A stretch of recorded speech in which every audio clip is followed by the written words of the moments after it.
श्री गुरु माणिक जय गुरु माणिक श्री गुरु माणिक जय गुरु माणिक हाची गुरु उपदेश मुख्य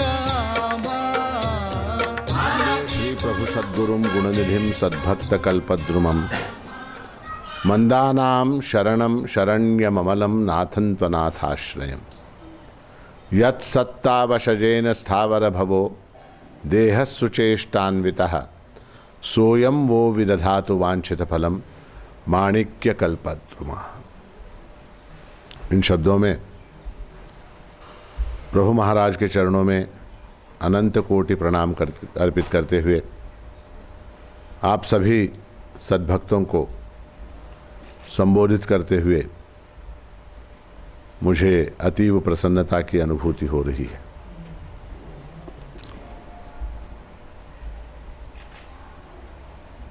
भगवत पूज्यपाद श्रीमद् शंकराचार्य ने विवेक चूड़ामणि नामक अपने ग्रंथ में भक्ति की व्याख्या की है। आचार्य कहते हैं कि मोक्ष साधन सामग्र्याम भक्तिरेव गरीयसी स्वस्वरूपानुसंधानम भक्तिरित्यभिधीयते। मोक्ष के जितने भी साधन हैं, मोक्ष प्राप्ति के अनेक साधन हैं, और उन सब साधनों में सर्वश्रेष्ठ साधन जो है वो भक्ति है। मोक्ष साधन सामग्र्याम भक्तिरेव, भक्ति ही सर्वश्रेष्ठ ऐसा साधन है। जब हम भक्ति की बात करते हैं, इससे पहले भी कई बार हमने भक्ति की चर्चा यहाँ की है, तो भक्ति शब्द का अर्थ है प्रेम, परमात्मा के प्रति परम प्रेम का नाम भक्ति है। सातु अस्मिन् परम प्रेम रूपा अमृत स्वरूपा च। नारद महर्षि ने भक्ति का व्याख्यान करते हुए कहा है कि सातु अस्मिन् परम प्रेम रूपा, परम प्रेम का नाम भक्ति है। और भक्ति के जो साधन कहे गए हैं शास्त्र में, तो अनेक प्रकार की भक्ति है। एक है निष्काम भक्ति और दूसरी है सकाम भक्ति। निष्काम भक्ति में हम केवल परमात्मा से प्रेम कर रहे हैं, हम परमात्मा हमारा प्रियतम है इसलिए उससे प्रेम करना, इसलिए उसकी भक्ति करना, ये निष्काम भक्ति है। और सकाम भक्ति क्या है? सकाम भक्ति का अर्थ है कि अपनी किसी कामना की पूर्ति के लिए, परमात्मा सर्वशक्तिमान है और वो सबकी सब मनोकामनाएं पूर्ण करने में समर्थ है, इसलिए अपनी किसी मनोकामना की पूर्ति के लिए परमात्मा की भक्ति करना, इसका नाम सकाम भक्ति है। अब इन दोनों में श्रेष्ठ कौन सी? निष्काम भक्ति श्रेष्ठ या सकाम भक्ति श्रेष्ठ? क्यों, किस लिए निष्काम भक्ति श्रेष्ठ? सकाम भक्ति क्यों नहीं करें? हमको परमात्मा से कुछ प्राप्त करना है, हमको धन प्राप्त करना है, वैभव प्राप्त करना है, कीर्ति प्राप्त करनी है, स्त्री प्राप्त करनी है, पुत्र प्राप्त करना है, क्यों ना मांगे? जो देने में समर्थ है उससे मांगने में क्या शर्म? महाराज श्री भी कहते हैं मांगू चला धन पुत्र सुख, मांगू चला धन पुत्र सुख, हा निर्विकल्प सविकल्पी आला, है ना। आता जाऊ चला आम्ही पाहू चला, गुरुराज प्रगट प्रभुराज प्रगट अवधूत आला। तो वहां भी महाराज श्री ने कहा है कि चलें हम लोग मांगे प्रभु से, पुत्र मांगे, धन मांगे, सुख मांगे, मांगने में क्या हर्ज है। किंतु उसके अगले ही चरण में महाराज श्री कहते हैं नको जन्म पर तंत्र परी रमू चला। ये सब हमने मांगा, मगर ये सब मांगने के बाद भी हम ये पाते हैं कि हम परतंत्र होते चले जाते हैं। धन हमको मिला, पुत्र हमको मिला, स्त्री हमको मिली, संपत्ति हमको मिली, तो हमको अगर वो वस्तुएं मिली हैं तो हमको उन वस्तुओं का स्वामी होना चाहिए। वास्तव में होता यह है कि हम उनके दास बन जाते हैं। किसके? धन के, पुत्र के, संपत्ति के, इन सब चीज़ों के प्रति हम निर्भर हो जाते हैं। वो है तो हम हैं, वो है तो हम सुखी हैं, वो अगर नहीं है तो फिर हम दुखी हो जाते हैं। एक बार, आज बुद्ध जयंती है, भगवान बुद्ध जा रहे थे कहीं, साथ में शिष्य लोग थे, तो उन्होंने देखा कि जंगल में एक आदमी अपनी गाय को ले जा रहा है, अपनी गाय को एक आदमी ले जा रहा है। तो शिष्य थे, शिष्यों ने कहा कि भगवान देखिए वो आदमी गाय को ले जा रहा है रस्सी बांध के, गाय को रस्सी बांध के वो आदमी ले जा रहा है। तो बुद्ध हंसे, बुद्ध ने कहा कि वो आदमी गाय को नहीं ले जा रहा, गाय उस आदमी को ले जा रही है, गाय जो है उस आदमी को ले जा रही है।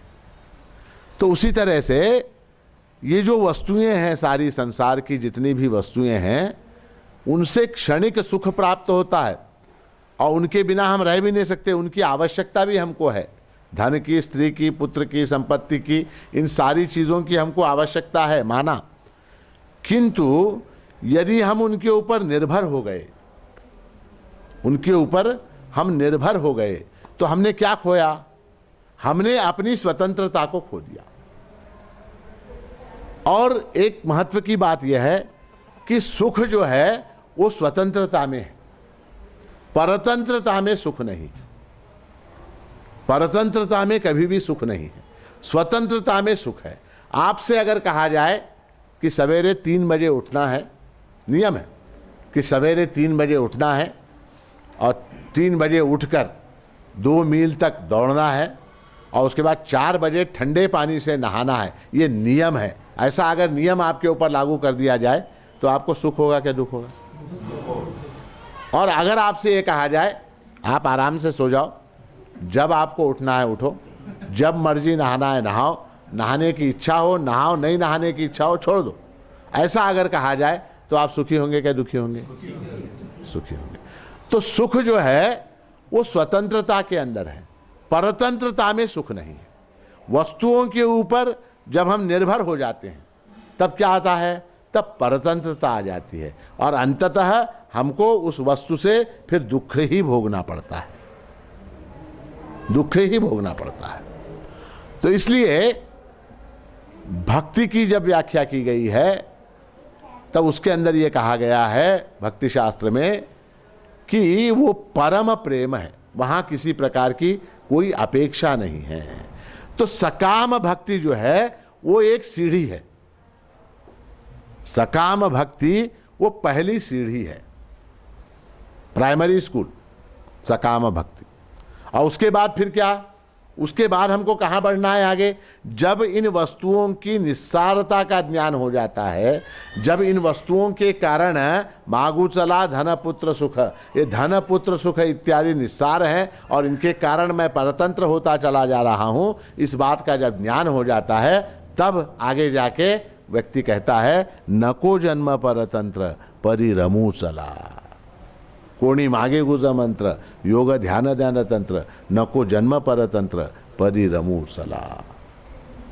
तो इसलिए अच्छा एक चीज, ये जब तक सकाम भक्ति की सीढ़ी पर हम का पैर नहीं रखते तब तक हम निष्काम भक्ति की ओर भी नहीं बढ़ सकते। सकाम भक्ति ठीक है, मगर मैं कहूँ कि मुझे प्राइमरी स्कूल बहुत पसंद है, बहुत अच्छी बिल्डिंग है, बहुत अच्छे टीचर हैं, बहुत अच्छा है प्राइमरी स्कूल में, और वहाँ चॉकलेट देते हैं, वहाँ बिस्किट देते हैं, वहाँ फलाना फलाना देते हैं, मैं प्राइमरी स्कूल में ही बैठा रहूँगा, मैं आगे की क्लास में नहीं जाऊँगा, तो क्या होगा? तो क्या होगा? हाँ, आगे बढ़ ही नहीं सकते ना, चौथी पास खत्म, चौथी। तो प्राइमरी स्कूल में जाना आवश्यक। ऐसा आप बोल सकते क्या मैं डायरेक्टली 8वीं क्लास में जाता हूँ, 9वीं क्लास में जाता हूँ? नहीं बोल सकते। तो निष्काम भक्ति की ओर बढ़ने के लिए पहले सकाम भक्ति आवश्यक है और सकाम भक्ति के बाद फिर उसके बाद निष्काम भक्ति है। महाराष्ट्री ने तो भक्ति की व्याख्या करते हुए कहा है की विभक्त भक्त नाही, भक्तात द्वैत नाही, माणिकची हा चिन्ह मार्तांड बाबा। तो जो भक्त है वो विभक्त नहीं होता, विभक्त नहीं होता, बटा हुआ नहीं होता। ये भक्ति की दो प्रकार हुए, सकाम भक्ति और निष्काम भक्ति। भागवत में, श्रीमद् भागवत में भक्ति के 9 प्रकार बतलाए गए, 9 प्रकार की भक्ति। 9 को प्रकार कौन कौन से? तो श्रवणम, कीर्तनम, विष्णु स्मरणम, पाद सेवनम, अर्चनम, वंदनम, दास्यम, सख्यम, आत्मनिवेदनम। 9 प्रकार की भक्ति। सबसे पहला क्या? श्रवणम। दूसरा क्या? कीर्तनम। तीसरा क्या? स्मरणम। चौथा क्या? पाद सेवनम। पांचवा क्या? अर्चनम। छठा कौन सा? वंदनम। सातवां कौन सा? सख्यम।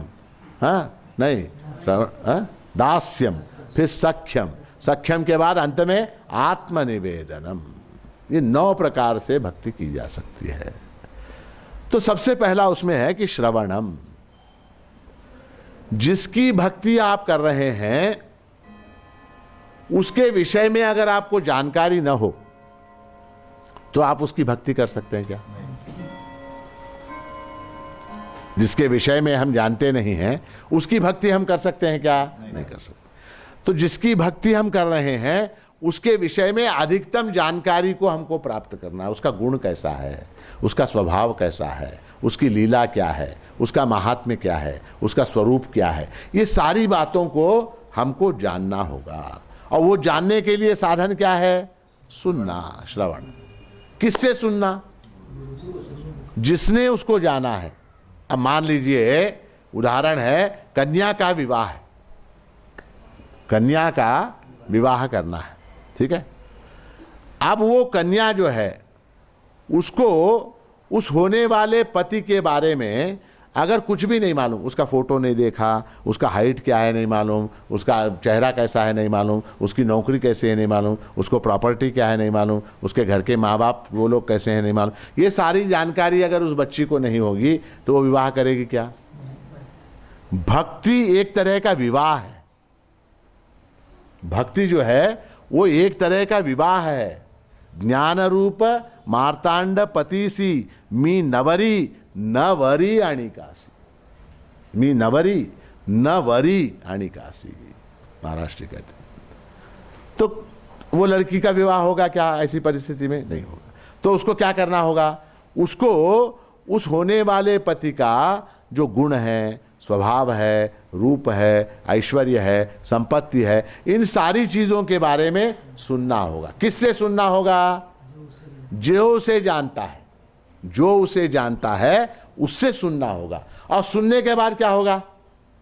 सुनने के बाद उसके मन में उसके प्रति प्रेम उत्पन्न होगा, श्रद्धा उत्पन्न होगी, भक्ति उत्पन्न होगी, और फिर वो विवाह जो है वो सफल होगा।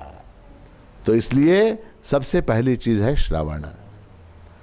श्रवण के लिए परमात्मा ने हमको श्रवणेन्द्रिय दी है, ये इंद्रियां दी है। आपकी बाकी की जितनी इंद्रियां हैं उसके अंदर ऑन ऑफ का बटन है क्या नहीं? है? आंख है। आंखों को आप अगर चाहें तो ऑन कर सकते हैं, ऑन, अभी ऑन है आंखें, है? चाहें तो ऑफ कर सकते, है ना? जिह्वा है, जिह्वा, जिह्वा को अगर आप चाहें तो ऑन कर सकते हैं। आम खाया आपने, केला खाया, गुलाब जामुन खाया, जलेबी खाई, कुछ भी खाया, उसको ऑन किया। नहीं खाया, ऑफ। आंख हो गए, जिह्वा हो गई, नाक है, गंध है, उसको भी ऑन ऑफ करने की गुंजाइश है। सांस अगर आप लेंगे अंदर तो ऑन हो जाएगा, नहीं लेंगे ऑफ हो जाएगा। स्पर्श है, स्पर्श करेंगे तो स्पर्श का ज्ञान हो, है ना? मगर ये जो श्रवणेन्द्रिय परमात्मा ने बनाई है इसके अंदर ऑन ऑफ का बटन नहीं है, ये ऑटोमेटिक है, ऑटोमेटिक सतत ये खुला रहता है। आपकी इच्छा हो चाहे न हो, शब्द जो है वो कानों में आकर घुसता चला जाता है, घुसता चला जाता है। अब सवाल इतना है केवल कि वो जो शब्द घुसता है कानों के अंदर, हाँ, वो इस कान से सुनकर कुछ लोग क्या करते हैं, इस कान से निकाल देते हैं। वो एक फकीर था, उसका नाम था बायजीद। वो फकीर बहुत दिनों तक स्मशान के अंदर रहा और उसका काम क्या था, शौक क्या था, वो इंसानों की खोपड़ियां इकट्ठी करता था। खोपड़ी होती है, खोपड़ी, स्कल, खोपड़ियों को इकट्ठा करके रखता था। उसके शिष्य ने एक बार उससे पूछा कि ये आदमी पागल है, खोपड़ियां इकट्ठी कर रहा है, किस लिए कर रहा है? तो उसने पूछा एक दिन अपने गुरु से कि ये खोपड़ियां क्यों इकट्ठी करते हो? उसने बुलाया, बोले इधर आओ। ये खोपड़ियों की उसने 3 बनाए थे, 3 ऐसे ग्रुप्स बनाए थे, है ना। जैसे हम आम होते हैं या अमरूद होते हैं, जाम होते हैं, तो टोकरी के अंदर A class, B class, C class, ये कितना, ये 50 रुपए का, ये 25 रुपए का, ये 10 रुपए का, है ना। ऐसे आम वगैरह फल वाले रखते हैं। उस तरह से वो खोपड़ियाँ उसने 3 ढीक बना के रखे थे, 1 2 3। उसने पूछा ये क्या है? बोले ये खोपड़ियों के तरीके हैं। बोले ये कौन सा है? बोले ये खोपड़ी देखो, इसका ये कान का छेद है, ठीक है। इसका ये कान का छेद होने के बाद यहाँ एक हड्डी है, अंदर बंद है, यहाँ से यहाँ नहीं जाता वो, ठीक है। यहाँ से आके यहीं रुक जाता है। ये एक खोपड़ी। ये दूसरी वाली खोपड़ी, दूसरी वाली खोपड़ी में आर पार छेद है, इधर से ये सुनता है, इधर से निकाल देता है। ये वाली खोपड़ी है। और तीसरी वाली जो खोपड़ी है उसके अंदर कनेक्शन कैसा है, इधर से छेद है ऐसे, और वो छेद ऐसे नीचे गया है, यहाँ तक उतरता है। यहाँ से जो सुना वो यहाँ उतरता है हृदय में। ये तीसरी खोपड़ी है। मैं इनका रिसर्च कर रहा हूँ, उसने कहा, खोपड़ियों का। तो अब हमारी खोपड़ी कैसी है, ये हम वो फकीर को अपनी खोपड़ी ले जाके देंगे तब उसको पता लगेगा। जिंदा रहते हुए अगर हमको पता करना है तो क्या करना होगा? श्रवणम। और वो श्रवण कैसा? इस छेद से अंदर जाएगा, यहाँ तक जाएगा और सेंटर से फिर नीचे हृदय में यहाँ उतरना चाहिए, तब वो श्रवण होता है। अन्यथा क्या हुआ? अन्यथा वो श्रवण का अभिनय है, अन्यथा वो सुनने का नाटक है, उससे अधिक कुछ नहीं। तो भक्ति में सबसे पहली सीढ़ी जो है श्रवणम, श्रवण की है। उसके बाद दूसरा क्या? कीर्तनम। कीर्तन यानी क्या? आपको मालूम है कीर्तन यानी क्या? कीर्तन शब्द का अर्थ है कि अपने प्रियतम का, अपने प्रिय पात्र का गुण वर्णन उच्च रव से करना, ऊंची आवाज में, ऊंची आवाज में सबको बताना कि मेरा प्रियतम जो है वो इतना सुंदर है, इतना गुणवान है, इतना रूपवान है, इतना सामर्थ्यशाली है, इतना ऐश्वर्यवान है। ये सबको बताना, दुनिया को बताना, ताकि क्या हो? ताकि और लोग भी उससे प्रेम करें, उसके प्रति भक्ति करें, उसकी श्रद्धा करें। ये बताने के लिए गुण वर्णन करना।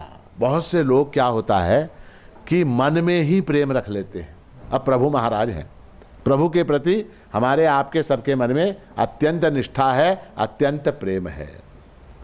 हम उसको अभिव्यक्त करते हैं क्या? उस प्रेम को अभिव्यक्त करने में हमको शर्म आती है। उस प्रेम को अभिव्यक्त करने में हमको शर्म आती है। मोबाइल फोन है, मोबाइल फोन के ऊपर प्रभु महाराज का वो क्या स्क्रीन, क्या कहते हैं, स्क्रीन शॉट, डेस्कटॉप, डेस्कटॉप के ऊपर प्रभु महाराज का फोटो है, ठीक है। अब वो रखा हुआ है, कोई तीसरा आदमी अगर देख रहा है उसको, आप खटाक से उसको बंद करते हो। क्यों? क्योंकि वो पूछेगा ये किसका फोटो है। जिसके मन में प्रेम है वो क्या करेगा? वो बताएगा, देख ये मेरे गुरु की फोटो है, ये प्रभु महाराज की फोटो है, देख। ये बताने में हमको शर्म आती है। और जिस प्रेम में शर्म आती है वो प्रेम व्यभिचार होता है। समझ में आई बात?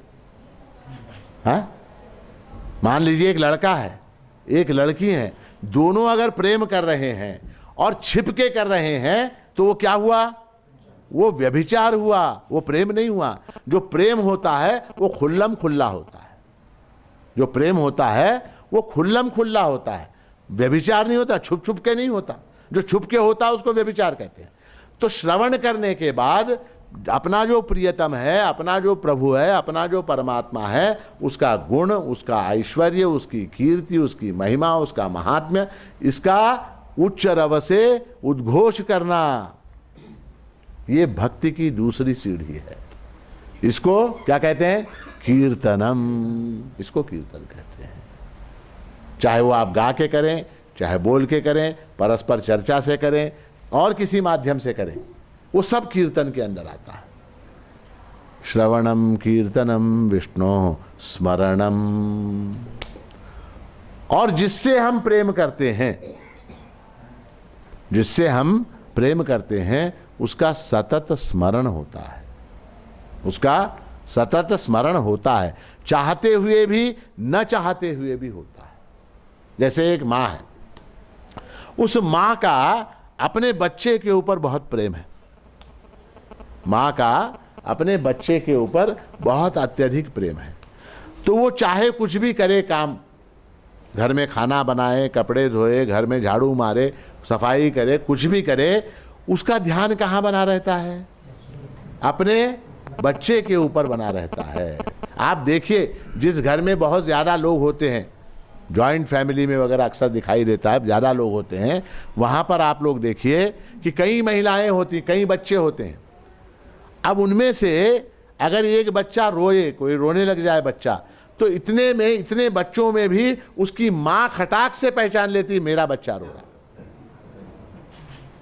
है। रेलवे स्टेशन के ऊपर कितनी भीड़ होती, रेलवे स्टेशन के ऊपर कितनी भीड़ होती, बस स्टैंड के ऊपर कितनी भीड़ होती।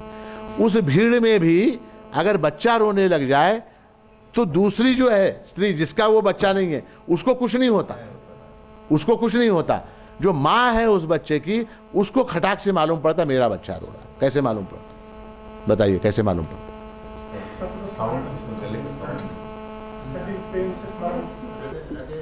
साउंड से कैसे मालूम होगा? साउंड से नहीं मालूम। वो जो है उसको सतत उसकी चिंता है, सतत उसको उसका स्मरण है, इसलिए वहां से वो ऑटोमेटिकली उसको पता लग जाता है माता को कि ये बच्चा, मेरा बच्चा रो रहा है, मेरा बच्चा रो रहा है, उसको पता लग जाता है माता को। ये कैसे होता है? तो इसको स्मरण है। स्मरण का मैंने इससे पहले भी आपको बताया, स्मरण का अर्थ है न भूलना। स्मरण का अर्थ क्या है? न भूलना।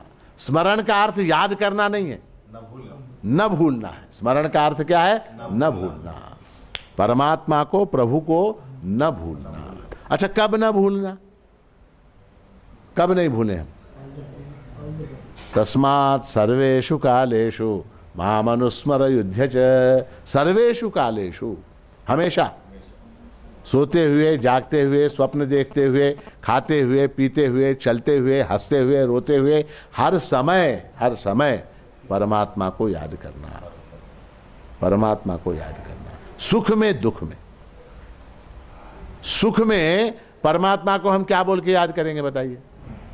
अगर हमको कोई सुख हुआ तो सुख में हम परमात्मा को क्या बोल के याद करेंगे बताइए?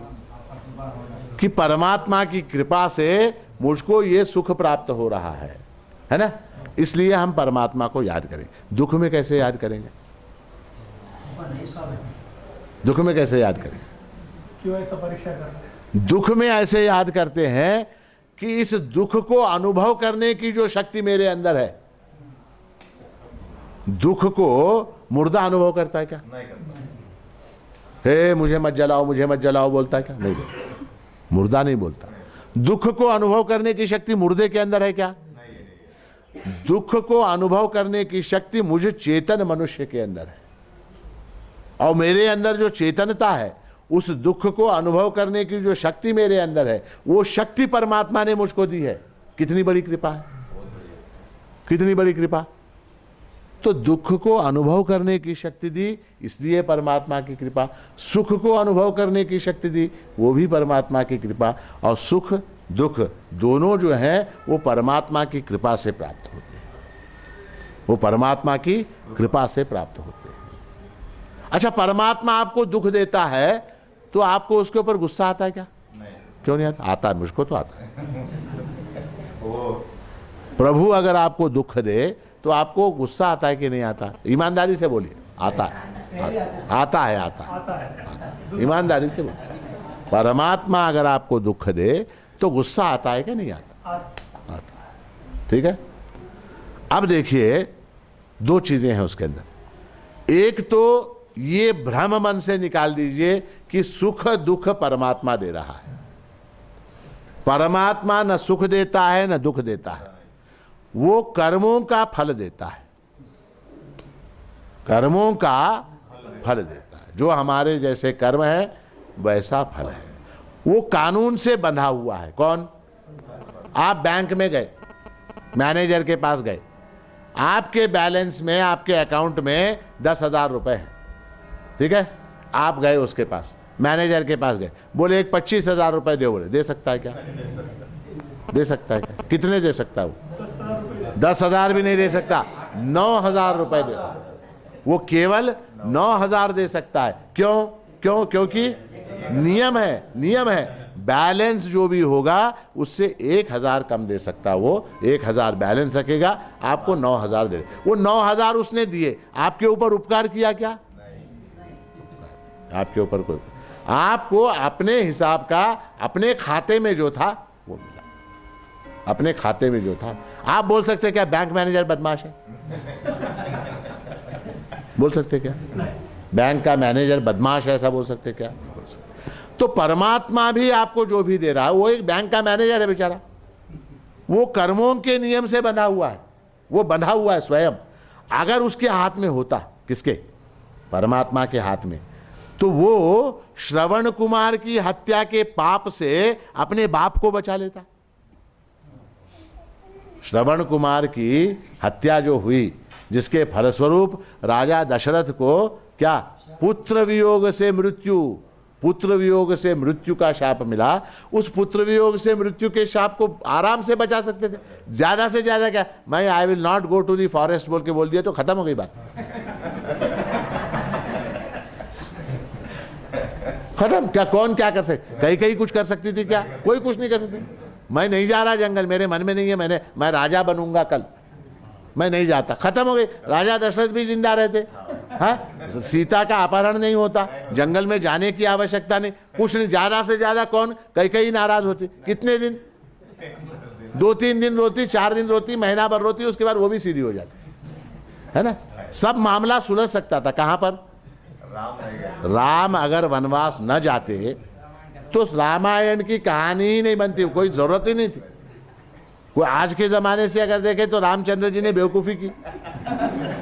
राज्य मिल रहा है इतना बड़ा राज्य मिल रहा है, उसको ठुकरा दिया, जंगल चले गए। क्यों? क्योंकि कर्मों का जो चक्र है उसको परमात्मा भी नहीं बदल सकता। कर्मों के नियम में परमात्मा भी हस्तक्षेप नहीं कर सकता। तो सुख दुख जो प्राप्त होते हैं वो हमारे कर्मों के फल से प्राप्त होते हैं। इसलिए उस बेचारे बैंक मैनेजर के ऊपर नाराज होने में क्या मतलब है? एक चीज। दूसरी चीज, परमात्मा जो हमको सुख दुख देता है, सुख देता है तो बहुत अच्छा करता है, ठीक है, कोई बात नहीं। अगर वो दुख देता है तो वो हमारे ऊपर उपकार कर रहा है, उपकार कर रहा है। क्यों? क्योंकि दुख क्या है? दुख हमारे पापों का फल है। दुख क्या है? हमारे पापों का फल है। उन पापों के फल को अगर हमने भोग लिया तो हमारे पाप कम हुए क्या? नहीं, कम हुए। हमारे मान लीजिए 10,000 पाप हैं, ठीक है, उसमें से 1,000 पापों के फलस्वरूप हमको मान लीजिए डायबिटीज का रोग हो गया, पाप है। उन पापों के फलस्वरूप डायबिटीज नाम का रोग हो गया, तो वहां पाप कितने बचे? 9,000 बचे। तो पापों का कम होना अच्छी बात है या न होना अच्छी बात है? पापों का भार जैसे जैसे कम होगा उतना उतना हमारे उद्धार के हम नजदीक, मोक्ष के नजदीक पहुंचेंगे। अगर वो पापों का भार वैसे ही बना रहा तो हम मोक्ष के नजदीक पहुंच सकते क्या? नहीं पहुंच सकते। मान लीजिए आपने बैंक से लोन लिया, आपके ऊपर 25,000 रुपए का कर्जा है, 25,000 रुपए का कर्जा है। अगर कोई आदमी उस कर्जे को कम करता है, आपका जो लोन है उसको कम करता है, कर्जे की अमाउंट को अगर कम करता है, तो उसमें आपका फायदा है या नुकसान है? 25,000 में से 5,000 किसी ने डिपॉजिट कर दिया आपके अकाउंट में, तो आपका लोन कम हुआ क्या नहीं? 20,000 हुआ क्या नहीं? तो उसमें आपका फायदा है क्या नुकसान है? तो अगर आप दुख भोग रहे हैं, अगर आप दुख भोग रहे हैं, तो वो दुख जो है आपके पापों के भार को कम कर रहा है क्या बढ़ा रहा है? हाँ, ये बात और है कि आप उस दुख को भोग के वहां वो कम हो रहा है, आप दूसरे बैंक में फिर लोन और पाप करते चले जा रहे, वो बात अलग है। एक बैंक में लोन कम हो रहा है, मान लीजिए state bank of India, state bank of India में आपका लोन कम होता चला जा रहा है, उधर दूसरी तरफ आप क्या कर रहे हो? कैनरा बैंक के अंदर अपने लोन को बढ़ा रहे हो, तो क्या होगा? फिर वो कम करना पड़ेगा, उसके बाद फिर विजया बैंक, उसके बाद फिर पंजाब नेशनल बैंक, वो होता चला जाए, वो लोन कभी खत्म होगा नहीं, आप कभी मुक्त होगे नहीं, कभी नहीं मुक्त होंगे। तो मुक्त होने के लिए पापों के भार का कम होना आवश्यक है। और वो कैसे कम होगा? पापों का भार भोगने से कम होगा, पापों का भार भोगने से कम होगा, और वो भोग भगवान परमात्मा आपसे करवा रहा है, ये उसकी बड़ी कृपा है, ये उसकी बहुत बड़ी कृपा है कि वो हमारे पापों को कम कर रहा है। इसलिए दुख में और सुख में, दोनों अवस्थाओं में उसका स्मरण होना चाहिए। स्वप्न में, जागृति में, सुषुप्ति में, तीनों अवस्थाओं में, तीनों अवस्थाओं में, रात में, दिन में, दोपहर में, शाम में उसका स्मरण होना चाहिए।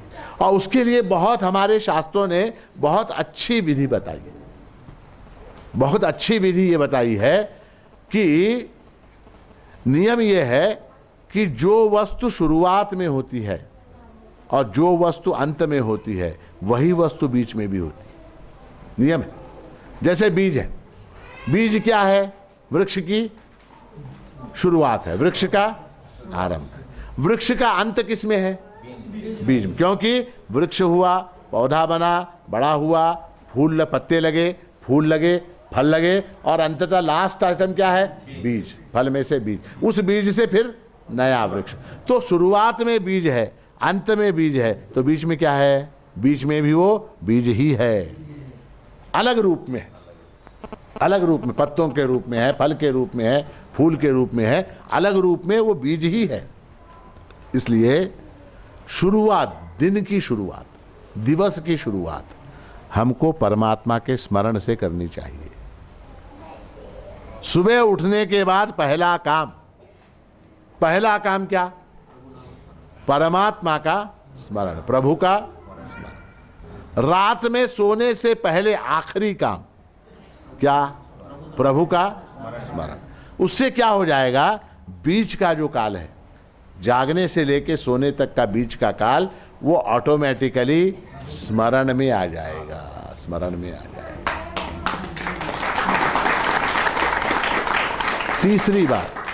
तीसरी बात आपको बताता हूं कि परमात्मा का स्मरण एक तो विधि पूर्वक होता है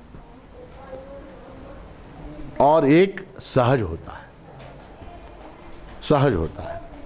बहुत से लोग ये कहते हैं कि परमात्मा का स्मरण हम हमेशा करते रहते हैं, हमेशा करते रहते हैं, तो हमको बैठकर, आसन पर बैठकर, तिलक धारण करके, स्नान होने के बाद विधि पूर्वक जो जप करना है वो न करें तो भी चलता है, वो न करें तो भी चलता है। किंतु ऐसा नहीं है। विधि पूर्वक जो स्मरण करना है, नाम स्मरण, जिसको नाम जप कहते हैं या गुरु मंत्र का जप कहते हैं, वो जो विधि पूर्वक करना है, वो विधि पूर्वक करना आवश्यक है, विधि पूर्वक करना आवश्यक है। स्नान करके, आसन पर बैठकर, परमात्मा का चिंतन करके, धूप दीप इत्यादि से परमात्मा की पूजा करके, उसके बाद जो जप करना है वो आवश्यक है, उसको विधि पूर्वक जप कहते हैं। उसके अलावा बाकी टाइम में, चलते समय, खाते समय, गाड़ी चलाते समय, भोजन करते समय, ऑफिस जाते समय, आते समय, टीवी देखते समय, जो सहज चिंतन होता है, परमात्मा का जो सहज स्मरण होता है, उसको सहज स्मरण कहते हैं। उसमें ऐसा है, आपको एक उदाहरण देता हूं कि आप मान लीजिए, बहुत से लोग कहते हैं हम जप करने के लिए बैठते हैं महाराज जी, हमारा मन ही नहीं लगता उसमें। क्यों बैठे? हम बैठते हैं जप करने के लिए, हमारा मन ही नहीं लगता, बैठ के क्या करें? तो उसका ऐसा है कि सरकारी नौकर है, मान लीजिए एक सरकारी नौकर है, वो ऑफिस में बैठता है अपने नौकरी के लिए, उसका मन लगता है क्या वहां? सरकारी नौकर का, आप में से कोई सरकारी नौकर है? कोई नहीं? Government servant? नहीं, इधर आप हैं। नहीं, मन सत्तर नहीं लगा ऑफिस का साला खरे खरे यार, पूरा पूरा मन से नहीं, थोड़े हत्तर है, थोड़े हत्तर। तो कहने का तात्पर्य है ऑफिस में बैठने के बाद वहां उसका मन नहीं लगता, मन नहीं लगता, मगर फिर भी वहां बैठने के लिए सरकार उसको तनख्वाह देती क्या नहीं देती? मन लगे या ना लगे, सरकार उसको तनख्वाह देती क्या नहीं? हाँ, ऐसा बोलती है कि तेरा मन नहीं लगा इसलिए मैं नहीं दे रहा। मन का कोई संबंध नहीं है वहां। हाजिरी, हाजिरी जो है वो महत्व का, अटेंडेंस, अटेंडेंस इंपॉर्टेंट। वहां तू 10 से लेके 4 बजे तक बैठा क्या नहीं? अगर बैठा है तो तू तनख्वाह का हकदार है, तनख्वाह ले सकता है। उसी तरह से वहां जप के लिए, विधि पूर्वक जप के लिए जब हम बैठते हैं तो हमारा मन लगे न लगे, वो अटेंडेंस जो है वो मार्क हो जाती है। वो अटेंडेंस जो है ना वो मार्क हो जाती है, और उसकी जो तनख्वाह मिलनी है वो अवश्य मिलती है। तो बहुत से लोगों का ये कहना कि आम्ही जप करायला बसतो, आमचं मनच लागत नाही, कशाला करावं? हम जप करने के लिए बैठते हैं, पारायण करने के लिए बैठते हैं, हमारा मन ही नहीं लगता, हम क्यों करें? नहीं, मन लगे चाहे न लगे, मन लगे चाहे न लगे, वो नियम जो है उसका पालन करना आवश्यक है, आवश्यक है वो, और उसका फल अवश्य प्राप्त होता है। अवश्य बैठना आवश्यक है, विधि पूर्वक बैठना और जप करना, ये मन लगे न लगे वो बाद की बात है। ऑफिस में जाना, अटेंडेंस रजिस्टर में सिग्नेचर करना, कुर्सी के ऊपर बैठना, ये जरूरी है, उसकी तनख्वाह मिलेगी, तनख्वाह मिलेगी। हाँ, अगर आपने मन लगाकर काम किया गवर्नमेंट ऑफिस में, अब आगे की बात, अगर आपने ऑफिस में मन लगा के काम किया तो फिर क्या मिलेगा आपको? प्रमोशन मिलेगा, बोनस मिलेगा, इंसेंटिव मिलेगा, आपका अफसर आपके ऊपर खुश होगा, आपकी तारीफ करेगा, वो सारी बातें होंगी, वो सारी बातें होंगी, वो एडिशनल बेनिफिट होगा। बेसिक सैलरी जो है, आपकी बेसिक सैलरी जो है, बेसिक तनख्वाह जो है, वो हाजिरी से ही मिलती है। इसलिए हाजिरी लगाना आवश्यक है। स्मरण में दो चीजें हैं, दो चीजें, एक विधि पूर्वक स्मरण, विधि पूर्वक स्मरण, और दूसरा है सहज स्मरण। हमको कौन सा करना है? दोनों करना है। विधि, जैसे जो ऑफिस में अच्छा काम करने वाला आदमी होता है, ऑफिस में जो अच्छा काम करने वाला आदमी होता है, वो घर आता है तो भी ऑफिस की चिंता करता है, अपना लैपटॉप लेके आता है, उसके ऊपर बैठ के काम करता है। वो घर में सोता है तो भी ऑफिस की चिंता करता है क्या नहीं करता? वो है सहज, वो करने की उसकी ड्यूटी है। क्या उसका मालिक बोलता है क्या तू घर जाएगा तो लैपटॉप लेके जा? नहीं बोलता, मगर वो घर जाता है तो भी अपने ऑफिस की चिंता करता है। तो वो सहज हुआ। सहज और विधि पूर्वक, ये दोनों भी स्मरण हमको करने हैं, दोनों भी स्मरण करने हैं। और स्मरण का लाभ मैं कई बार बता चुका हूं। नामस्मरण का जो लाभ है वो क्या है कि जिसका हम स्मरण करते हैं, जिसको हम याद करते हैं, जितनी घनिष्ठता से, जितनी गहराई से हम याद करते हैं, उतना उससे एक रूप हो जाते हैं, उतना उससे एक रूप हो जाते हैं। उसके दुख में दुखी हो जाते हैं, उसके सुख में सुखी हो जाते हैं, उससे एक। जैसे व्यवहार का उदाहरण है, अगर आप अपनी पत्नी का स्मरण करते हैं या अपनी माता का स्मरण करते हैं, बहुत ज़्यादा स्मरण करते हैं, मान लीजिए आप हैदराबाद में हैं, आपकी माता बेंगलोर में है, उसकी आपको बहुत याद आती, बहुत याद आती, बहुत, तो वहाँ अगर माता को थोड़ा सा भी सिर में दर्द हुआ तो आपको यहाँ पर दुख होने लग जाता है, आपको रोना आता है। आता है कि नहीं? क्यों? क्योंकि वहां एक तरह का तादात्म्य भाव स्थापित हो गया, आप एक रूप होते चले गए। जिसको आप याद करते हैं वो आप वो बन जाते हैं, उसको आप जिसको याद करते हैं वो आप बन जाते हैं। इसलिए स्मरण जो है ये भक्ति की तीसरी सीढ़ी है। श्रवणम कीर्तनम विष्णु स्मरणम पाद सेवनम। उसके बाद चौथा क्या है? चौथा है सेवा, चौथा है चरणों की सेवा, पाद सेवनम। उसके लिए उदाहरण क्या है? तो साक्षात हनुमान जी। हनुमान जी जैसा सेवक नहीं हुआ, हनुमान जी जैसा सेवक नहीं हुआ।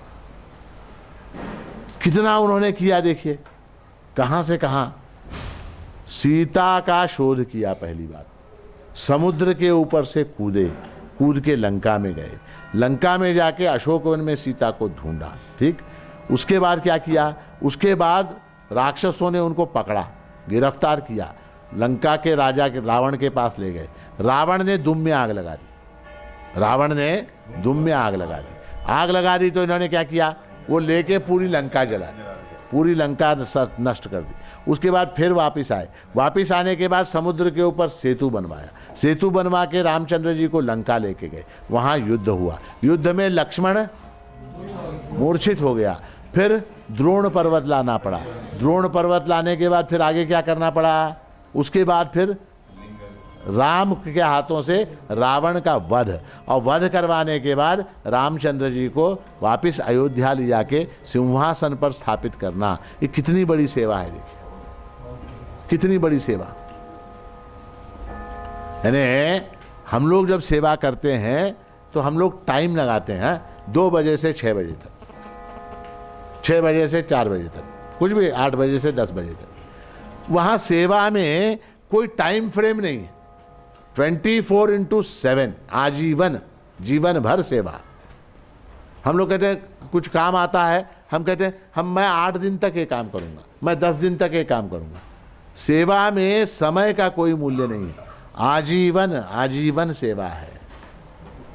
तो उसको कहते हैं पाद सेवन, अपने इष्ट देवता की सेवा करना। श्रवणम कीर्तनम विष्णु स्मरणम पाद सेवनम अर्चनम। 5वां क्या है? अर्चनम। अर्चना यानी क्या? अर्चना यानी पूजा करना।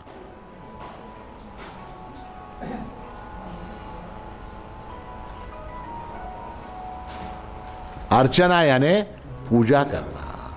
किसकी पूजा करना? अपने आराध्य देव की पूजा करना। तो उसका जिसकी हम पूजा करते हैं वो प्रतिमा होती है, मूर्ति होती है ना। गणेश जी की मूर्ति, रामचंद्र जी की मूर्ति, देवी की मूर्ति, तो मूर्ति हो, बालाजी स्वामी की मूर्ति, मूर्तियाँ होती। तो हम जो मूर्ति की पूजा करते हैं, तो उस मूर्ति की पूजा करते समय हमारा ये भाव होता है क्या कि यहाँ बालाजी स्वामी हैं, यहाँ कृष्ण भगवान हैं, यहाँ गणपति है, ऐसा भाव होता है क्या पूजा करते समय? बताइए। हाँ, ये गणपति है, ये हनुमान है, ये रामचंद्र जी हैं, ये दुर्गा है, ठीक है, ये भाव होता है पत्थर की मूर्ति में, पीतल की मूर्ति में, ठीक है। तो आप लोग अभिषेक जब करते हो तो एक थाली के अंदर सारे देवताओं को उसमें रखते हैं। उसमें हनुमान जी भी हैं, उसमें गणपति भी हैं, उसमें दुर्गा भी है, उसमें रामचंद्र जी भी हैं। उनको सबको एक साथ नहलाते हैं क्या नहीं? प्रत्येकाला पाणी त्याच तांबणामध्ये घालता की? आप लोग घर में नहाते समय बाप बेटा माँ दादा दादी ग्रैंडमदर ग्रैंडफादर सब एक बाथरूम में एक साथ नहाते हो क्या? क्यों क्यों नहीं? नाही का नाही? आज्जा आजी आजोबा आई बाप मुलगा सून एवढे लोक एकदम न्हाणी घरात गेले, काय करला? आंघोळ करला। हम ये मान के चलते हैं कि ये पत्थर की मूर्ति है, ये पत्थर की मूर्ति है, ये पीतल की मूर्ति है, इसको यहाँ रखा क्या वहाँ रखा क्या, क्या फर्क पड़ने वाला है? क्या फर्क पड़ने वाला है? हमारा ये भाव ही नहीं होता। आप बोल रहे हैं भाव होता, हमारा ये भाव ही नहीं होता कि यहाँ पर भगवान साक्षात बैठा हुआ है। ये भाव नहीं होता, ये भाव नहीं होता, है ना। इसीलिए मार्गशीर्ष मास में भी हम ठंडे पानी से अभिषेक कर देते हैं और स्वयं गीजर, है, और क्या बॉयलर और ये सारी चीज़ें। और दिसंबर के महीने में हर हर हर वामदेवाय नमः स्नानम समर्पयामि, ठंडे पानी से। क्यों, क्या फर्क पड़ता है, पीतल की मूर्ति है, चांदी की मूर्ति है, चांदी के ऊपर ठंडा पानी डालो, गर्म पानी डालो, कोई पानी डालो, क्या फर्क पड़ता है। भाव भाव न काष्ठे ही विद्यते देवः न पाषाणे न मृण्मये भावेषु विद्यते देवः तस्मात् भावो ही कारण। भगवान कहाँ रहता है, लकड़ी में रहता है क्या, हाँ, लकड़ी के अंदर, लकड़ी की मूर्तियां बनाते हैं भगवान की, भगवान लकड़ी के अंदर रहता है क्या। न काष्ठे ही विद्यते देवः न पाषाणे, पत्थर में भगवान रहता है क्या। तिरुपति में पत्थर है, तुलजापुर में पत्थर है, पंढरपुर में पत्थर है, माणिनगर में पत्थर है, इन पत्थरों के अंदर भगवान है क्या। न काष्ठे ही विद्यते देवा न पाषाणे न मृण्मये। मिट्टी की मूर्तियां बनाते हैं हम, गणपति की बनाते हैं कि नहीं। हमारा गणपति कितना, 10 फीट ऊंचा, उसने 10 फीट बनाया, मैं 12 feet, 25 feet, 40 feet, 50 feet, 50 feet के गणपति बड़े बड़े बनाते हैं कि नहीं मिट्टी के। वो मिट्टी के गणपति में भगवान होता है क्या, मिट्टी में भगवान होता है क्या। न काष्ठे ही विद्यते देवः न पाषाणे न मृण्मये भावेषु विद्यते देवः। तो परमात्मा कहाँ रहता है, भाव के अंदर रहता है। भाव, हमारे भाव में रहता है, हमारे भाव में परमात्मा रहता है। तस्मात् भावो ही कारणम, इसलिए परमात्मा का कारण क्या है, तो हमारा भाव, हमारा भाव है। करते हैं ना, अस्मिन् पूगी फले महागणपतिम आवाहयामि। इस सुपारी में, इस सुपारी के अंदर मैं महागणपति का आवाहन कर रहा हूं, है ना। उस सुपारी के अंदर महागणपति है क्या, नहीं है या नहीं।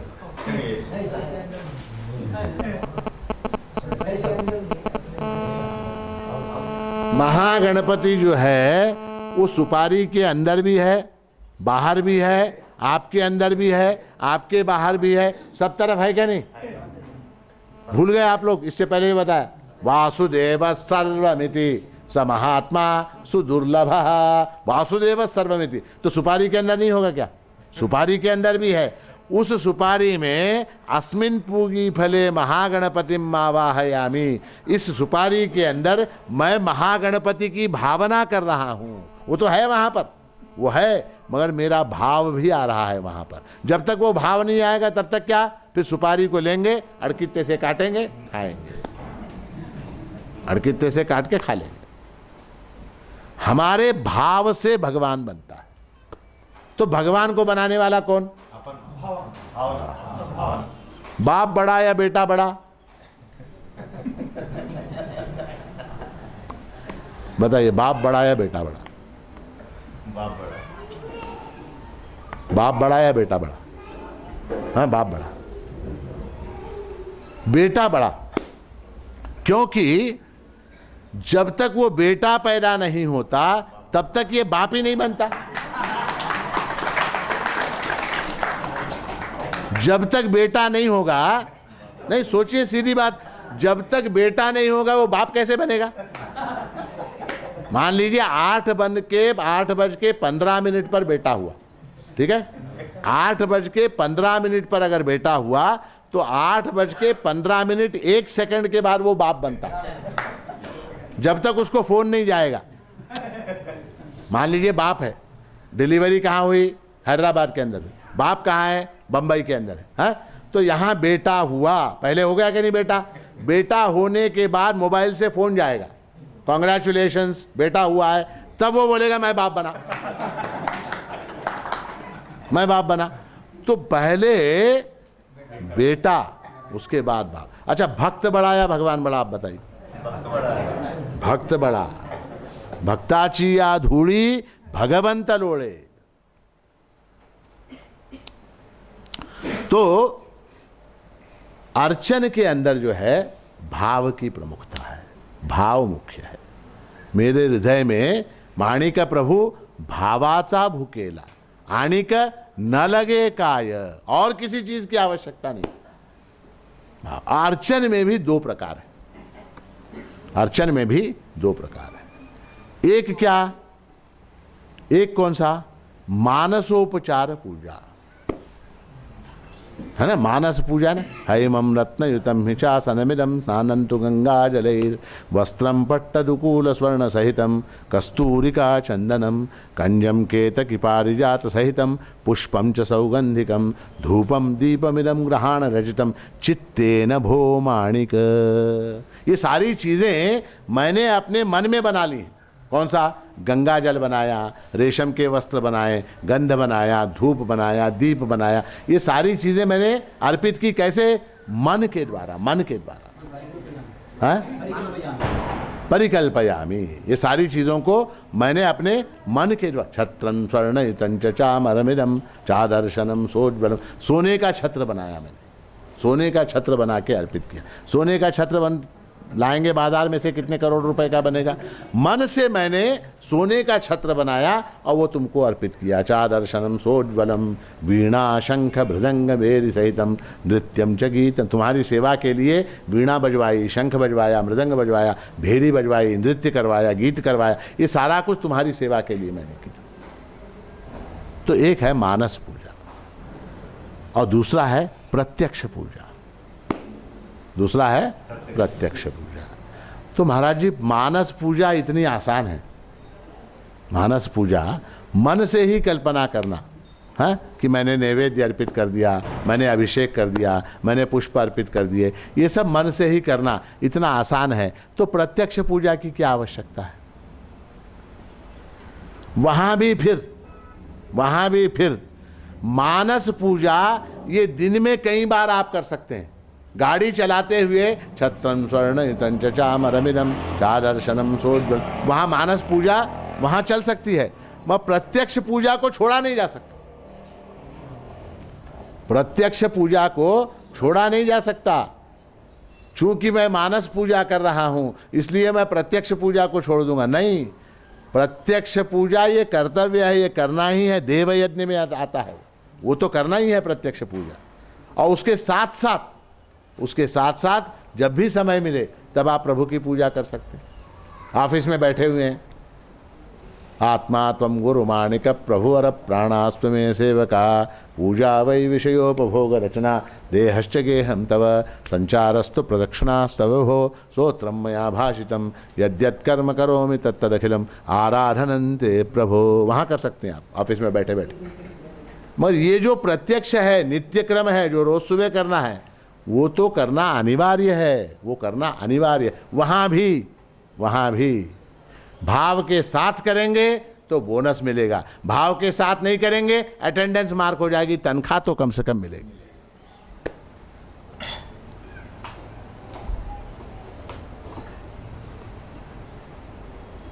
तनख्वाह तो कम से कम मिलेगी।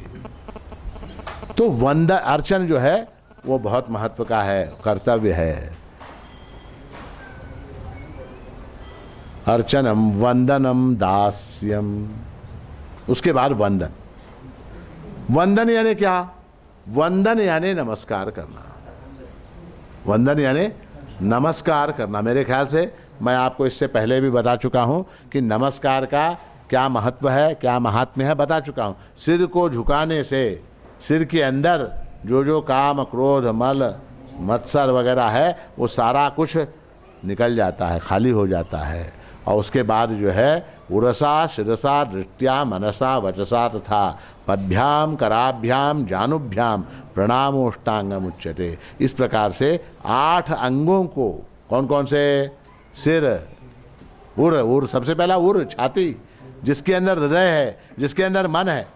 बहुत से लोग सिर झुकाते हैं, सिर झुका देते हैं, मन नहीं झुकता उनका, मन नहीं झुकता, सिर झुकता है, मन नहीं झुकता। तो सबसे पहले मन झुकना चाहिए, मन झुकने के बाद सिर झुकना चाहिए, उसके बाद हाथ पैर घुटने इत्यादि 8 अंगों से, वाणी से वाणी से, मन से, वाणी से। मंदिर में हम जाते हैं, तिरुपति जैसी भीड़ वाली जगह में जाते हैं, भीड़ वाली जगह दर्शन के लिए लाइन में खड़े हैं, सामने परमात्मा का सुंदर रूप दिखाई दे रहा है, और उस समय वाणी क्या बोलती मालूम? ए तुम्हें जल्दी बा, जल्दी बा, जल्दी बा, जल्दी बा। वो पीछे जो खड़ा है उसको जल्दी जल्दी बुलाते हैं। वाणी गया, वेस्ट हो गया। या वहाँ जाके खड़े हो गए, तिरुपति की लाइन में खड़े हो गए, सामने साक्षात बालाजी स्वामी भव्य रूप है, वहाँ खड़े हो गए। मन विचार कर रहा, क्या चप्पल बाहर छोड़े हैं, पता नहीं क्या होंगे, 1200 रुपये के थे, चप्पल की चिंता है, कमरा मिलेगा क्या नहीं मिलेगा, भोजन मिलेगा क्या नहीं मिलेगा, शाम की बस मिलेगी कि नहीं मिलेगी, शाम में हम घर जा सकते हैं क्या नहीं, ये सारी चिंताएं लेके अगर वहाँ लाइन में खड़े हैं और वहाँ साक्षात बालाजी स्वामी अगर दिखाई भी दे रहे हैं आपको, क्या लाभ? तो वंदन जो है वो 8 अंगों से होना चाहिए, उसको साष्टांग नमस्कार कहते हैं। अर्चनम, वंदनम, दास्यम। उसके बाद क्या? दासता। दास यानी क्या मालूम है? दास यानी नहीं मालूम? दास यानी गुलाम। दास शब्द का अर्थ है गुलाम। अब वो दास को क्या देना है? देखिए, नौकर में वहां एक कॉन्ट्रैक्ट है, क्या इतनी तनख्वाह दोगे तो इतना काम करूंगा। दासता में आपके हाथ में कुछ नहीं है, दासता में आपके हाथ में कुछ भी नहीं है, जैसा मालिक रखेगा। माणिक सग है रब के दर का, जिधर को खींचा उधर को भागा। जैसे कुत्ता होता है, कुत्ता होता है ना, कुत्ता घर में, उसको मालिक अगर खाने को देगा तो वो खाएगा, नहीं देगा नहीं खाएगा, बांध के रखेगा बांध के, खुला छोड़ेगा खुला छोड़ेगा, वो कुछ नहीं कर सकता। दास, उसकी अपनी कोई इच्छा नहीं, अपनी कोई मर्जी नहीं, मालिक की मर्जी के ऊपर जो निर्भर है उसको दास कहते हैं। दास, दास्य भक्ति, हनुमान जी की जो भक्ति थी वो दास्य भक्ति थी। एक बार रामचंद्र जी ने हनुमान से पूछा कि तेरा और मेरा संबंध क्या है, तेरा और मेरा संबंध क्या है? तो हनुमान जी ने बड़ा सुंदर उत्तर दिया है, देह बुद्ध्या तु दासो हम, जीव बुद्ध्या त्वदंश कहा, आत्मबुद्ध्या त्वमेवाहम इति में निश्चितामति। अगर देह की दृष्टि से देखा जाए, देह की दृष्टि से अगर देखा जाए तो मैं तेरा दास हूं, देह की दृष्टि से मैं तेरा दास हूं, और मैं जीव हूं, ऐसा अगर भाव आ गया तो मैं तेरा अंश हूं, फिर मैं दास नहीं हूं, फिर तेरा अंश हूं। आत्म अंश यानी हिस्सा, आत्मबुद्ध्या त्वमेवाहम, और आत्मा की दृष्टि से अगर देखेंगे, आत्मा की दृष्टि से अगर देखेंगे, त्वम एव अहम, तुम और मैं दोनों एक ही हैं, तुम और मैं दोनों एक ही हैं आत्मा की दृष्टि से। जीव की दृष्टि से देखेंगे तो मैं तुम्हारा अंश हूं, देह की दृष्टि से देखेंगे तो मैं तुम्हारा दास हूं। देह बुद्ध्या तु दासो हम, जीव बुद्ध्या त्वदंश कहा, आत्मबुद्ध्या त्वमेवाहम इति में निश्चितामति। ऐसा मैंने निश्चय पूर्वक जाना है, ऐसा मैंने निश्चय पूर्वक जाना है। तो इसको कहते हैं दास्य भक्ति। दास यानी क्या? अपने आप को परमात्मा के हवाले कर देना। उसने खिलाया खाना, उसने भूखा रखा तो भूखा रहना, अपनी आवाज न उठाना, अपनी कोई इच्छा आकांक्षा न रखना, अपनी इच्छा को परमात्मा की इच्छा में मिला देना। देखिए कितनी बड़ी बात है। हम अपनी इच्छा के कारण अपनी इच्छा को पूर्ण करने की हमारे ऊपर जिम्मेदारी है कि नहीं? बताइए, रिस्पॉन्सिबिलिटी है कि नहीं? मेरे अंदर एक इच्छा है, क्या? हेलीकॉप्टर खरीदना है। मेरे अंदर एक इच्छा है, क्या? कि हेलीकॉप्टर खरीदना है। अब उस इच्छा को पूर्ण करने की जिम्मेदारी मेरे ऊपर आ गई क्या नहीं? बताइए, मैं टेंशन में हूं क्या नहीं? मैं टेंशन में हूं क्या नहीं? अब रात दिन लोन लूंगा, मैं वो प्रॉपर्टी बेचूंगा, मैं पैसे कमाऊंगा, मैं 1-2 का 4 करूंगा, 4-2 का 1 करूंगा, कुछ भी करूंगा, हेलीकॉप्टर लायक पैसे जमा करूंगा, फिर वो हेलीकॉप्टर खरीदूंगा, फिर उसका मेंटेनेंस, वो सब आगे की चिंता। मैंने कहा मुझे हेलीकॉप्टर खरीदना है और वो प्रभु महाराज की इच्छा है, प्रभु महाराज की इच्छा, मैंने प्रभु पर छोड़ दिया अपनी इच्छा को। अगर प्रभु के मन में होगा वो हेलीकॉप्टर दिलाएगा, नहीं होगा नहीं दिलाएगा। तो मेरा कितना टेंशन कम हो गया? 100% कम हो गया। मैंने सारा जो जिम्मेदारी मेरे सिर के ऊपर थी वो निकाल के मैंने गठड़ी प्रभु के ऊपर रख दी सारी। चाणकापुर का कथा मालूम है नहीं? प्रभु महाराज गए तो उन्होंने चोरों का भय था तो उन्होंने अपने कपड़े जूते तक गठड़ी में बांधे और कहाँ रखे? हनुमान जी के सिर के ऊपर रख दिए। बोले क्या अब इनका रक्षण तू कर। और खुद कैसे सो गए? निश्चिंत होके सोए, फरागत नहीं सो गए। क्यों? चिंता नहीं है। किस बात की चिंता नहीं है? कपड़ों की, चप्पल की चिंता नहीं है। क्यों? हनुमान वहां पर रक्षण कर रहा है। सारे जगत का रक्षण जो करता है, भगवान का भी जो रक्षण करता है, ऐसा वो हनुमान जो है वो कपड़ों का रक्षण कर रहा है, गठड़ी का रक्षण कर रहा है। उसके सिर के ऊपर रख दिया। अब हम इनको चिंता है क्या? अगर मान लीजिए वो गठड़ी प्रभु महाराज खुद के सिर के नीचे लेके सोते तो क्या होता? अगर वो गठड़ी अपने सिर के नीचे लेके सोते तो उनको नींद आती क्या? उनको नींद ही नहीं आती, सवाल ही नहीं है नींद आने का। तो दास्यम का अर्थ है अपनी सारी जिम्मेदारी को प्रभु के ऊपर डाल देना, दास्यम। उसके बाद क्या? सख्यम। सख्य यानी क्या? सख्य शब्द का अर्थ है मित्रता। सख्य शब्द का अर्थ है मित्रता। तो परमात्मा से हमारा संबंध कैसा होना चाहिए? मित्र जैसा होना चाहिए। क्यों मित्र जैसा? क्यों? माता जैसा क्यों नहीं? पिता जैसा क्यों नहीं? पत्नी जैसा क्यों नहीं? पुत्र जैसा क्यों नहीं? मित्र का संबंध श्रेष्ठ क्यों? क्योंकि मित्र का जो संबंध है वहां कोई पर्दा नहीं है, वहां कोई पर्दा नहीं है किसी तरह। आपने अपनी जिंदगी की पहली सिगरेट कब पी? ये आपकी माँ को मालूम है क्या? आपके बाप को मालूम है क्या? आपके दोस्त को मालूम है क्या? नहीं। दोस्त को मालूम है कि नहीं? जिंदगी में पहली सिगरेट आपने कब पी ये किसको मालूम है? आपके दोस्त को मालूम है। माँ को नहीं मालूम, बाप को नहीं मालूम, पत्नी को भी नहीं मालूम, किसी को नहीं मालूम। आपके दोस्तों को मालूम है कहाँ से आपने पैसे चुराए, कहाँ से आपने सिगरेट चुराई, वो आधी जली हुई थी, फेंकी हुई थी, कैसी थी, बीड़ी थी, सिगरेट थी, चारमीनार थी, बर्कले थी, कौन सी थी, और वो आपने कब पी, कहाँ पी, ये सब किसको मालूम? दोस्तों को मालूम। क्यों? क्योंकि दोस्तों के बीच में पर्दा नहीं। आप कॉलेज में किस लड़की के पीछे घूमते थे ये आपकी माँ को मालूम है क्या? मालूम है क्या? नहीं मालूम। आपके दोस्तों को मालूम है क्या? आपके दोस्तों को मालूम है ये बात? मालूम है आपके दोस्तों। क्यों? क्योंकि वहां पर्दा नहीं है। तो परमात्मा के साथ भी कोई पर्दा नहीं होना चाहिए, कोई पर्दा नहीं। सख्यम का मतलब क्या है? सख्यम का मतलब है मित्रता। जैसा हम एक मित्र के साथ व्यवहार करते हैं उससे हम कुछ भी नहीं छुपा सकते।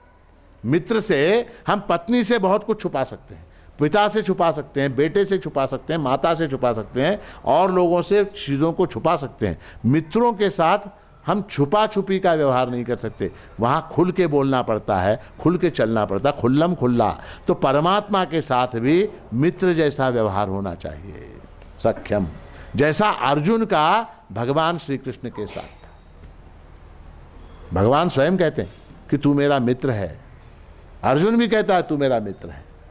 अर्जुन भी कहता है कि तू मेरा मित्र है। और इसलिए अर्जुन के मन में जब ये विचार आया कि मैं युद्ध नहीं कर सकता, इन लोगों को नहीं मार सकता, तो उसने किसको बताया? एक्चुअली होना क्या चाहिए था? नियम से, कानून से क्या चाहिए था? युधिष्ठिर जो बड़ा भाई था उसके पास जाता और कहता कि मैं युद्ध नहीं कर सकता। नहीं, उसने युधिष्ठिर को नहीं बताया, द्रौपदी को जाके नहीं बताया, अपनी पत्नी को। किसको बताया? कृष्ण को बताया। न योद्ध से, मैं युद्ध नहीं करूंगा। तो अर्जुन का और भगवान का जो संबंध है वो सखा। इसीलिए प्रभु महाराज भी कहते हैं सखा दीन वत्सल पंडरीराय। सखा, सखया प्रेम पूर्ण निवासी। हर जगह प्रभु महाराज ने परमात्मा को सखा कहा है। तो सख्यम, उसके बाद क्या? आत्मनिवेदनम। सख्यम आत्मनिवेदनम। आत्मनिवेदन शब्द का अर्थ क्या है? अपने आप को परमात्मा के हवाले कर देना। शरणागति, संपूर्ण शरणागति का नाम आत्मनिवेदन है। स्वयं को उसके हवाले कर देना। अपनी इच्छा को उसकी इच्छा में मिला देना, अपनी मर्जी को उसकी मर्जी में मिला देना, उसका नाम है आत्मनिवेदन। आत्मनिवेदन यानी शरणागति। और जो शरणागत होता है, जो शरणागत होता है, उसकी रक्षा की जिम्मेदारी शरण देने वाले पर आ जाती है। आपको याद है भारत का और पाकिस्तान का युद्ध हुआ था 1971 में, याद है? बहुत से लोग तो पैदा भी नहीं हुए होंगे। 1971 में युद्ध हुआ तो 93,000 लोग शरणार्थी हो गए, शरणागत हो गए। पाकिस्तान के 93,000 लोग शरणागत हो गए। शरणागत हो गए तो भारत सरकार को उनके चाय का इंतज़ाम, उनकी बीड़ी का इंतज़ाम, उनके सिगरेट का इंतज़ाम, उनके भोजन का इंतज़ाम, उनके रहने का, खाने का, सोने का, पीने का, कपड़े का सारा इंतज़ाम 6 महीने तक भारत सरकार को करना पड़ा। क्यों? क्योंकि वो शरणागत है, और जो शरणागत है उसकी रक्षा की जिम्मेदारी शरण देने वाले पर आ जाती है। अनन्याश्चिन्तयन्तो माम ये जनाः पर्युपासते तेषां नित्याभियुक्तानां योगक्षेमं वहाम्यहम्। उनके योगक्षेम का वहन मैं करता हूँ। किसका? जो शरणागत हो गए। सर्वधर्मान् परित्यज्य माम एकम शरणं व्रज अहं त्वा सर्वपापेभ्यो मोक्षयिष्यामि मा शुचः। तू दुख मत कर, मा शुचः, तू दुख मत कर। तू दुख करना छोड़ दे, तू चिंता करना छोड़ दे। मैं तुझको तेरे सारे पापों से मुक्त कर दूंगा, सभी पापों से मैं मुक्त कर दूंगा। शर्त क्या है? माम एकम शरणं व्रज। सब कुछ छोड़ दे, सब कुछ छोड़ के मेरी शरण में आ। सर्वधर्मान परित्यज्य। तो इसलिए आत्मसमर्पण जो है ये नवी भक्ति है और ये सर्वश्रेष्ठ है। आत्मसमर्पण जो है ये सर्वश्रेष्ठ भक्ति है।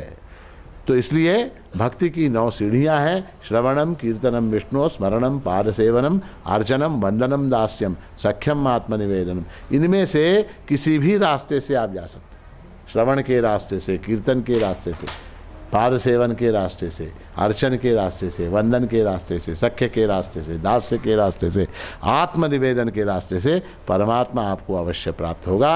आपके हृदय में ये नवविधा भक्ति में से कम 1, 2, 3 तो भी किसी न किसी रूप में इस भक्ति का उदय हो और उस भक्ति के फलस्वरूप प्रभु महाराज की प्राप्ति, प्रभु महाराज के स्वरूप की प्राप्ति, प्रभु महाराज की कृपा की प्राप्ति आप सबको हो, ऐसा मंगल आशीर्वाद प्रदान करते हुए आज के इस प्रवचन को यहाँ समाप्त करता हूँ। अवधूत चिंतन श्री गुरुदेव दत्त सद्गुरु माणिक